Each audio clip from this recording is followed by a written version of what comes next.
La guerra de independencia comenzó aquí. Sin embargo, debemos saber qué pasó antes de este hecho. ¿Qué fue lo que hizo que Miguel Gregorio Antonio Ignacio Hidalgo y Costilla Gallaga Mandarte y Villaseñor diera el famoso grito? Ok, lo del nombre tan largo es algo irrelevante para el tema, pero debemos saber que en esos tiempos era muy común tener un nombre tan largo, y más si eras de la alta sociedad o de la nobleza. Entonces, ¿por qué dio el grito? Si recuerdas, en un video anterior te expliqué las causas de la independencia de México. Entonces, para este tema debemos recordar que Francia tenía invadidos a los reinos del territorio que hoy es España, lo que provocó que de este lado del mundo las colonias entraran en un conflicto, porque ya no había rey. Y si no hay rey, entonces ¿quién gobierna? Varios grupos de la sociedad novohispana, o sea los que vivían en Nueva España, aprovecharon esta circunstancia para organizar una nueva forma de gobierno. Los que estaban más decididos eran los criollos, quienes se sentían hasta ese momento ciudadanos de segunda categoría, pues durante mucho tiempo eran discriminados por los españoles a la hora de obtener un buen puesto político, tal como sucedió en 1808 cuando eligieron de manera ilegal al nuevo virrey Pedro de Garibay, otro español. Estos criollos, al ver que no tenían oportunidad de gobernar el territorio donde habían nacido, decidieron organizarse para quitarle el poder a los españoles. ¿Cómo lo hicieron? Comenzaron a hacer reuniones para desarrollar sus planes.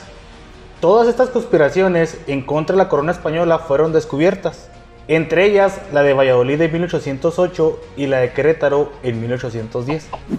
En esta conspiración participaron Miguel Domínguez, corregidor de Querétaro, su esposa Josefa Ortiz, Miguel Hidalgo, que era un sacerdote de gran prestigio en la región. Además participaron los capitanes Ignacio Allende y Juan Aldama.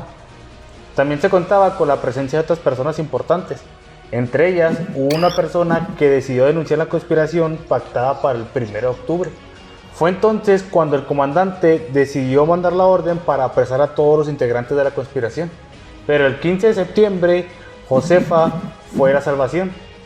Lo que hizo fue mandar un mensajero de Querétaro a San Miguel el Grande para que le avisara a Juan Aldama. Este cabalgó hasta Dolores y llegó la madrugada del 16 de septiembre para avisar a Miguel Hidalgo y a Ignacio Allende que todo había sido descubierto. Fue entonces cuando el cura Hidalgo se adelantó con el plan e hizo un llamado al pueblo de Dolores para levantarse en armas. Claro, él no tocó la campana como lo hacen los presidentes en estos tiempos. Él solo habló y otra persona fue lo que lo hizo. Entre los historiadores se discute mucho qué fue lo que dijo Miguel Hidalgo en ese grito. Se dice que aclama al rey Fernando VII, o sea, al rey de España. También dice que muera el mal gobierno. Incluso se dice que la gente va a dejar de pagar tributo, le va a dar un peso diario al que lo siga con caballo y medio peso al que lo siga sin caballo. O también se decía que hay que acabar con los gachupines, o sea, con los nacidos en España. Lo que sí sabemos es que no dijo Viva México, porque ni siquiera existía el nombre para esta nación. Al final lo que quedó claro es que su mensaje y su influencia fueron tan alentadores que en 2 meses el ejército pasó de 500 personas a 80,000 personas. Aquí no solo los criollos ya no querían el gobierno español, también se unieron las castas e indígenas que durante muchos años habían sufrido las injusticias de las clases altas, también el pago de tributo, abusos y recientemente habían sido afectados por los vales reales, pero ese te lo explico en otro video corto. A partir de ese momento Miguel Hidalgo lo empezaron a llamar generalísimo y a Ignacio Allende teniente general. Hay algo que sí hay que dejar claro, el ejército que se formó en ese momento era un ejército que estaba muy desordenado. Aún así logró avanzar por las grandes ciudades del Bajío de Guanajuato. En Atotonilco tomaron el estandarte de la Virgen de Guadalupe como bandera del ejército. Luego, al llegar a Guanajuato, cometieron un error que le costó que muchas personas dejaran de seguir el movimiento.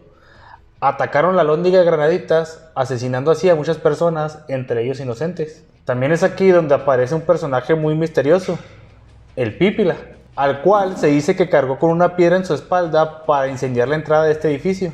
Lo que es cierto es que existió esa persona. Lo que no se sabe en realidad es si participó en este acto heroico que lo convirtió en leyenda. A pesar de eso, el ejército insurgente siguió avanzando desordenado hacia la Ciudad de México. Pero antes se reunió con varios líderes, entre ellos José María Morelos y Pavón, al cual le encargó que tomara el puerto de Acapulco. El ejército insurgente avanzó y venció a 1000 hombres del ejército realista afuera de la Ciudad de México. Sin embargo, también se desconoce por qué no quisieron entrar a la Ciudad de México si ya los habían vencido. Fue entonces cuando decidieron ir hacia Guadalajara llevándose varias derrotas, pero al llegar a esta ciudad fueron muy bien recibidos. Es ahí donde Miguel Hidalgo declara que se acaba la esclavitud, el tributo a los indígenas y otras injusticias en las clases bajas. Cuando todo parecía ir muy bien, el ejército insurgente, que ya contaba con 90,000 personas, se enfrentó al ejército realista de Félix María Calleja, que contaba con 5,000 soldados. ¿Y cuál fue el resultado? Exacto, el ejército de Miguel Hidalgo fue derrotado en el puente de Calderón. La principal razón, pues simplemente el ejército realista estaba más ordenado. Ya derrotados, decidieron ir al norte del virreinato para conseguir ayuda y volver a tomar fuerza. Sin embargo, fueron apresados en la hacienda de Acatita de Baján en Coahuila y llevados a Chihuahua a ser fusilados. Pero, ¿por qué acá en Chihuahua? Simple, a la gente de acá no les importaba la independencia. Su mayor preocupación era resistir los ataques de los apaches y grupos nómadas de esta región. Así que a nadie le importaba rescatar a Miguel Hidalgo y a los otros líderes insurgentes. Al final, en junio de 1811, Ignacio Allende, Juan Aldama y Mariano Jiménez fueron fusilados. Poco menos de un mes después, fusilaron a Miguel Hidalgo y sus cabezas fueron puestas en las esquinas de la Lóndiga de Granaditas para crear temor en la población que se quisiera rebelar.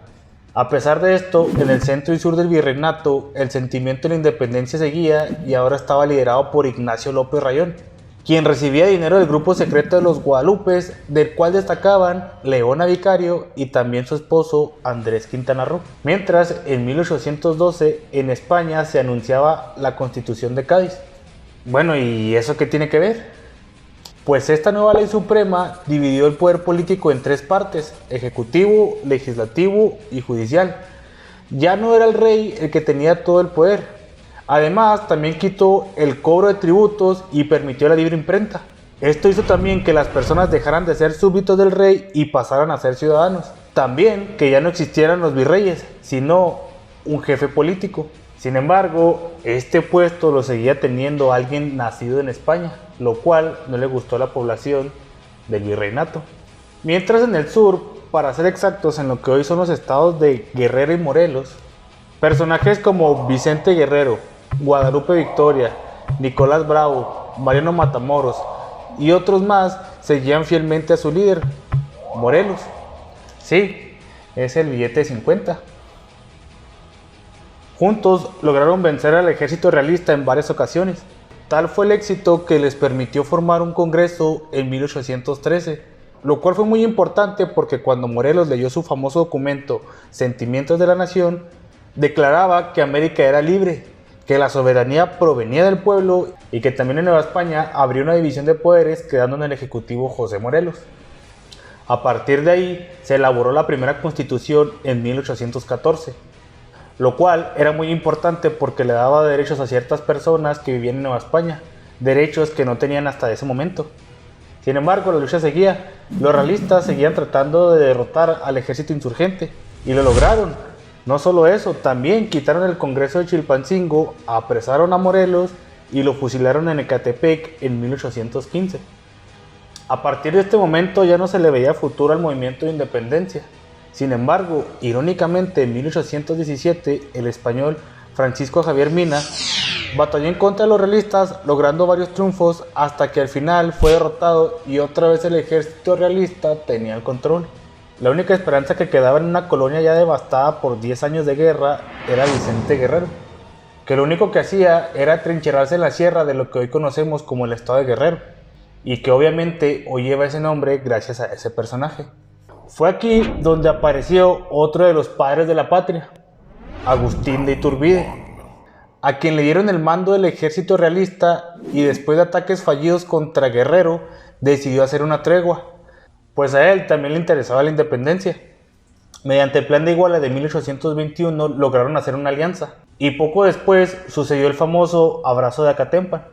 De igual manera, Iturbide quedaría como jefe político del virreinato con sus principios de religión, unión e independencia, principios que también tenía el recién formado ejército trigarante.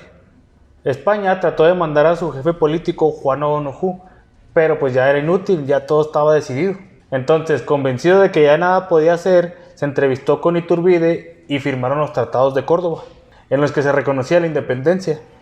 Y posteriormente, el 28 de septiembre de 1821, se firmó el Acta de Independencia que establecía un imperio mexicano, del cual Agustín de Iturbide sería el emperador. Fue en ese momento cuando realmente nació México, pues la gente dejó de llamarse Nueva Hispana y se comenzaron a llamar mexicanos.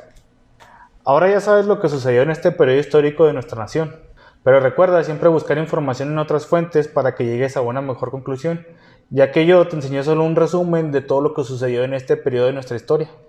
A partir de aquí parecería que ya los problemas acabaron. Sin embargo, sigue una etapa muy desastrosa para México, pero eso te lo explico en otro video. Espero que hayas aprendido un poco de este tema y recuerda, si aún tienes dudas, investígalas, no te quedes con ella. Adiós.